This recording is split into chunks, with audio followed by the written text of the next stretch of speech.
BNP সহ এই যে ইউনিয়ন ছাত্রদল বলেন, ছাত্র সংগঠনগুলো বলেন, এরা যে পরিমাণ নোংরা ভাষায় তাদের অপোজিশনের মেয়েদেরকে গালিগালাজ করে, এটা আমার মতো হয়তো কিছু মেয়েরা আছে যারা শক্তি নিয়ে সামর্থ্য নিয়ে দাঁড়িয়ে আছে, কিন্তু এটা কিন্তু অনেক কঠিন যাত্রা।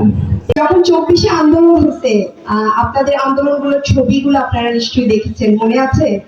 সামনে কারা ছিল আন্দোলনের? মেয়েরা ছিল না? তারপরে ভাইরা, তাই না? সামনে আমাদের মেয়েদের ঢাকা ইউনিভার্সিটিতে সহ প্রাইভেট ইউনিভার্সিটি সহ অনেক মেয়েদের একটা দীর্ঘ, মেয়েরা কি করছে, ভাইদেরকে ব্যারিকেড দিছে, কারণ পুলিশ অনেক সময় মেয়েদেরকে একটু মাইটাইট দিতে একটু দ্বিধা করে। তা আমরা আমাদের ভাইদের সামনে এরকম ঢাল হয়ে দাঁড়িয়েছিলাম। তারপর রাজনৈতিক রেগুলার পোস্ট ফলো করেন কিনা, অনেকেই হয়তো ফলো করেন। একটু আগে আমি একটা পোস্ট দিয়েছিলাম যে চুপ্পুর ইস্যুতে, রাষ্ট্রপতির ইস্যুতে আমরা এনসিপি সঠিক ছিলাম, তাই না? এনসিপি সবার, হাসনাত আব্দুল্লাহ বলেছে, সবাই বলেছে, তাই না? ঠিক সেই কথাটাই বলে আমি একটা স্ট্যাটাস দিলাম যে নাহিদ ইসলাম এবং এনসিপি সবসময় সঠিক কথা বলে, এবং আগে যে কথা বলেছে সেই কথাই আজকে প্রমাণিত হয়েছে। আজকে চুপ্পুকে অপসারণ করা হয়েছে, বা যে কোনো সিস্টেমে চুপ্পু অপসারণ হয়েছে। সেই পোস্টের নিচে ছাত্র দলের ছেলেরা কমেন্ট করছে, সদস্য সচিব বালুঘাট সাংগঠনিক ইউনিয়ন ছাত্রদল, জিয়ার আদর্শ বুকে লালন করে জিয়াই শক্তি, জিয়াই মুক্তি। কমেন্ট করছে খুবই বাজে কথা। আমি বলি, কারণ আমি এখন চিকিৎসা শাস্ত্রিয়াতে নাই। তা আমরা রাজনীতিতে এসে সারাদিন কি কথা শুনি, নোংরা কথা। অথচ আমি একজন, আমার হাজবেন্ড একজন ডাক্তার। আমি সরি, আমি এর মধ্যে ব্যক্তিগত কথাগুলো কেন আনছি, আমি মানে একটা সম্ভ্রান্ত পরিবার থেকে আমি রাজনীতিতে এসেছি। আমার অবস্থা এরকম। বিএনপি সহ এই যে ইউনিয়ন ছাত্রদল বলেন, ছাত্র সংগঠনগুলো বলেন, এরা যে পরিমাণ নোংরা ভাষায় তাদের অপোজিশনের মেয়েদেরকে গালিগালাজ করে, এটা আমার মতো হয়তো কিছু মেয়েরা আছে যারা শক্তি নিয়ে সামর্থ্য নিয়ে দাঁড়িয়ে আছে, কিন্তু এটা কিন্তু অনেক কঠিন যাত্রা।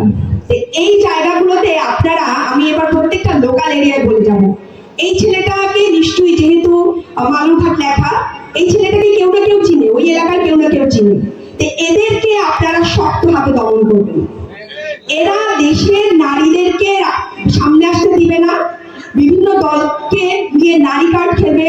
এই যে আমি যদি আজকে না আসি, তারপর বলে আমাকে চাই, আমাদের মেয়েদের, এই মেয়েরা যারা আছে প্রত্যেকে গালি শোনে, নোংরা কথা শোনো, যেটা শোনার কথা তাদের না। তো আমরা যারা আছি এগুলো শুনে শুনে শক্ত হয়ে টিকে আছি। কেন টিকে আছি? আবার আপনারা গিয়ে 10টা ভালো কথা বলেন, আপা এগিয়ে যান, আমরা আছি, আমরা থাকি, তাই না? এই জন্যই আমরা শক্তি পাই। কিন্তু এদেরকে আমরা, যারা মেয়েদের সাথে নোংরা ব্যবহার করে, সে যদি আপনার ভাই হয়, আপনার পিতাও হয়, তাদেরকে আপনারা ক্ষমা করবেন না। লোকাল এরিয়ায় যুবরা, আপনারা ছেলেরা যারা আছেন, তারা একটা সংগঠন গড়ে তুলবেন। কোথায় কে ফেসবুকে, কোথায় কে স্কুলের সামনে দাঁড়িয়ে, কোথায় কে মেয়েদেরকে নোংরা কথা বলে, এদেরকে শাস্তি করবেন। কেন শাস্তি করবেন জানেন? একটা ছেলে যেই মানসিকতা নিয়ে গালিগালাজ করে, ও কোনো সুস্থ মানুষ না। একটা ধরেন আমি সংসদ সদস্য, একজন গাইনি চিকিৎসক, সে যখন আমাকে খাওয়া বলে, ম বলে গালি দেয়, এটা কোনো সুস্থ মানুষ হতে পারে না। সুস্থ মানুষ সম্ভব, এই অসুস্থ মানুষগুলাই পরবর্তীতে ধর্ষণ করে। এই অসুস্থ মানুষগুলাই পরবর্তীতে নারী নিপীড়ন হয়। এই অসুস্থ মানুষগুলাই ধর্ষণের মতো খারাপ কাজে লিপ্ত থাকে। এদেরকে আপনাদের প্রতিহত করতে হবে, সে যে দলেরই হোক, সে যে ঘরেরই হোক, এদেরকে প্রতিহত করতে হবে। ঠিক আছে?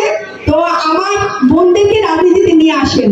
আমরা তো একা হয়ে যাচ্ছি, এই মানুষগুলোকে তো আমাদের মোকাবেলা করতে হবে। তো মেয়েদেরকে রাজনীতিতে নিয়ে আসেন, তাতে সমাজের ভালো হবে, আপনাদের সন্তানদের ভালো হবে।